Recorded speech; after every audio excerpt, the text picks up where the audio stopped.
So welcome back after a bit of a break. It's time to shift our attention just to my immediate neighbor to the west, the Smyths.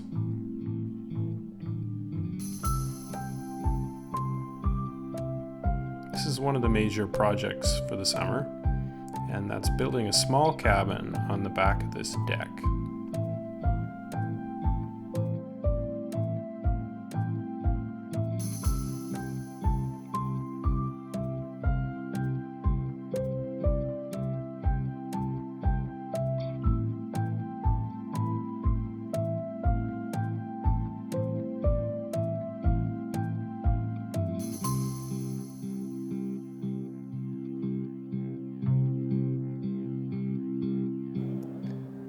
As you can see, this is a rather spectacular piece of property.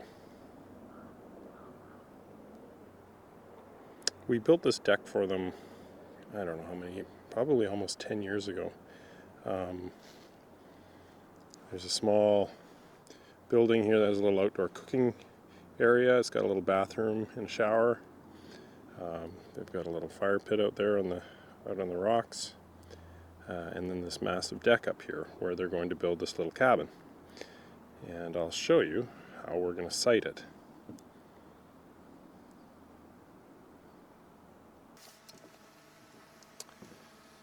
So originally when I met with the clients, they were thinking either just sort of put it in the middle of the deck here and try and push it back onto that rock, or even go right back completely onto that rock. But the problem with that is if you come back here, this is going to jack your building up in the air, and then you're going to have 10 inches of foundation supports, 8 inches of joists. So then your building's up here, and then it's up in the air out here, and then you have to build these stairs down off the front of the building onto the deck. And I didn't like that. Trying to keep things as low as possible for me is really important in terms of giving a building the sense of it being connected to the land that it's on rather than propped up on stilts. It's not always possible, but in this case I have a solution that is possible. So you may have seen that actually in the gazebo build with the helicopter unloading. You know, we worked really hard with that excavation contractor to chip away that rock to get that level down, so that there was that mound of rock in front of you. It gives you that sense of protection. It makes everything feel rooted and connected to the ground. It's the scale of it from the water looks better. It's not jacked up in the air. So getting things down in a way that's integrated with the landscape is really important. Buildings that have no relationship to the land around them, I don't get it. So the solution here, and I've convinced them that this is the right way to go, is to scooch this building over here to the right. This way we can go back, but we go back into this pocket here. So I can go back into that pocket here and keep the building basically at the same level as the deck. And then push it out into this corner off the side here, because there's lots of depth over here. So this fir will have to go, which is sad. I love firs and I hate cutting down trees, but you know, if you're building something, you're probably gonna have to cut down a tree or two. So it's going.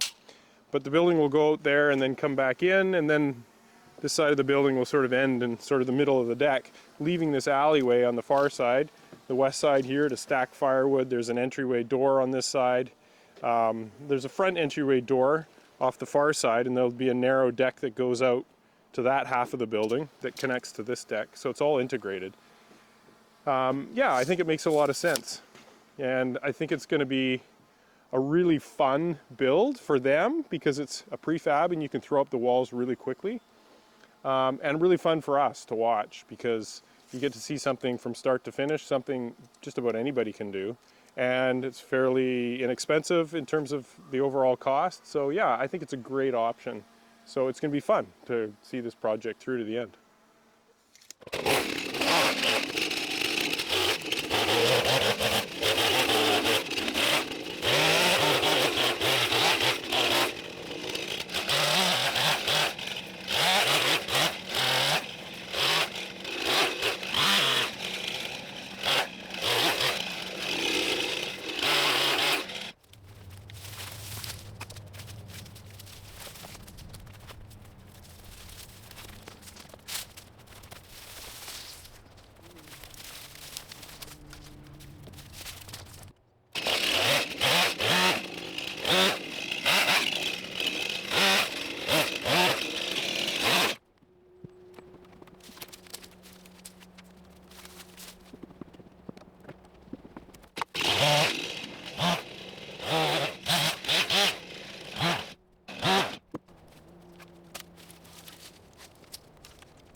I can get at least 5.5 feet.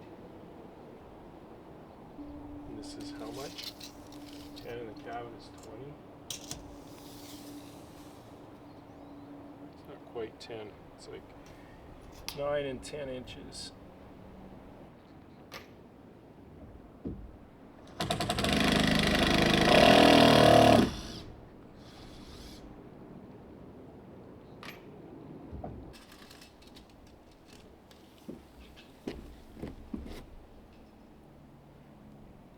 That's 121 and a quarter.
So today we're gonna get into, I got the decking off.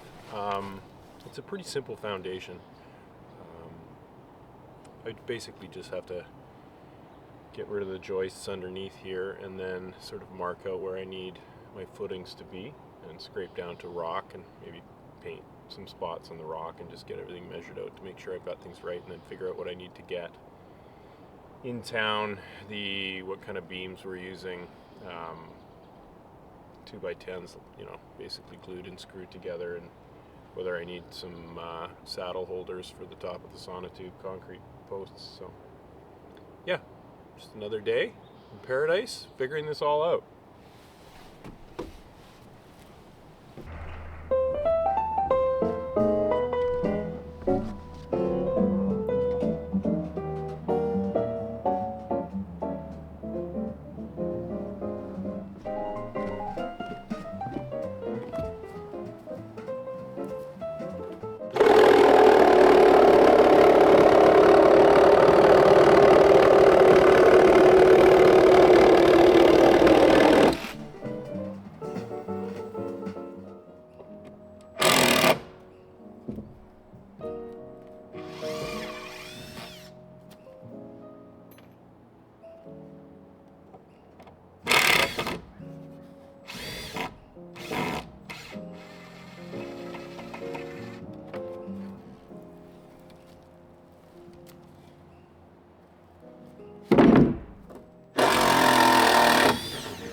So I can get to that level, or even further back. But why was the railroad tracks always pulling up above? Or one of those? Hey, Jess.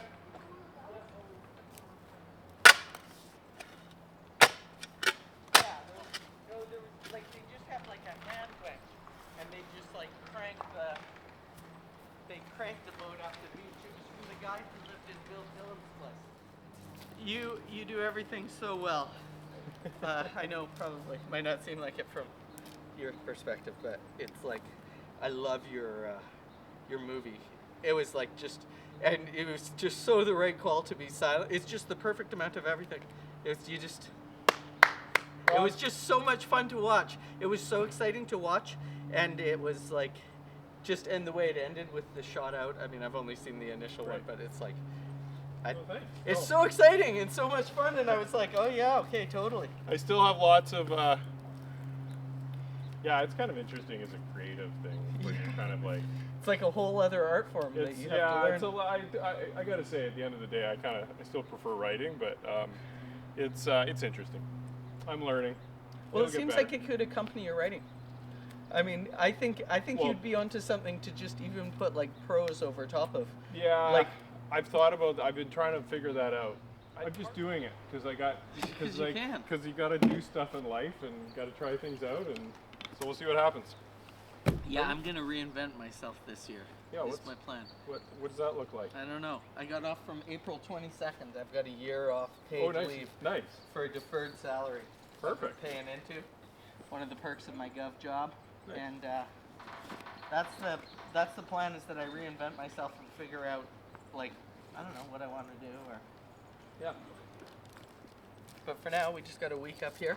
I'm going to North Bay with the chainsaw, battery one. Nice. And I'll pick out a bunch of tape measure, pick out my lumber yard, pick out all the stuff I want, saw it, set it aside, and then Perfect. come back at high tide and drag it back. And I'm going to build a little roof on my camping platform. And Papa brought up a bunch of solar panels, so he's got like a project. Katie's all like thinking about it. Like, that doesn't make any sense. I'm like, yeah, well, it's a different way of looking at it. It makes sense if you think that it's a fun project. Yeah. But it all started off with the water generator. Yes. And then he realized how cheap solar panels were compared to that. Right. So then we kind of. Okay. I was wondering because he hadn't mentioned why he decided to go. I think they were just ridiculously inexpensive compared to what they used to be. Panels are, yeah. Yeah. Yeah. So I think he just was I like. mean, it depends. If you're not wanting to, if you're wanting to live year round here, you definitely want to do like. Well, the water one's happening too. Oh, it is. But it was like building the foundation for it means we need new batteries. So then he got 4 new of those double-sized big ones, right? Like, Yeah. so then once you've got that, then he's gonna get the board set up, and then the other piece we can make and add into it. But it's just to get the whole thing running. Because you guys are laughing there. Totally. And we don't even need it anyways. I mean, really, we already with what we have is enough, right? And we So Richard wanted to kind of push it back, but then as soon as you start pushing it back, it goes way up in the air. So I said, well, the solution is to scooch it sideways here and push it back as far as you can, and then so this will be sort of the footprint of the building out there to that where I scraped the dirt away on the rock, and then out there, and then out there, and then there'll be a narrow deck. And will you cut this tree down? Yeah, I got to. Yeah, it's a bit sad, but there really is not. There's a lot of trees. Yeah. There's a lot of trees. I don't think you'll miss it. And No. it makes it a nice big space. I mean, you really have Well, yeah, you got your 20 feet easy here. Is that 20? yeah. Something Basically, like that, 20, 20, 20, and then your deck, and then you save all your deck. And what is the cabin? Is it a yurt? it's right. No, it's basically a little cabin. It's nothing fancy. It's just.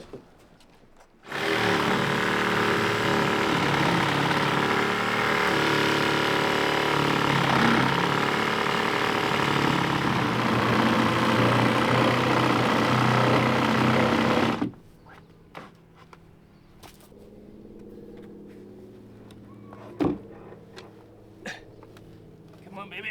Ah!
we get to do fun stuff. That was a fun one, and then you pulled it out of the way. But then Pablo's like, "Look at that," and that's really fun. Well, that's a nice way of doing that, though. It also doesn't mess up the trees around or just like it leaves everything. And then So drag that them dead on. tree, it's time for that to go. Yep, that one I can handle. It's so light, I'll just cut it down and chop it in little pieces and walk it over here. Right. But this one. But it's nice to get rid of that one. It's the only dead one around. Also, there's not too many trees in this area. No, there are not. That's And why- Richard and Cheryl typically sleep on their boat.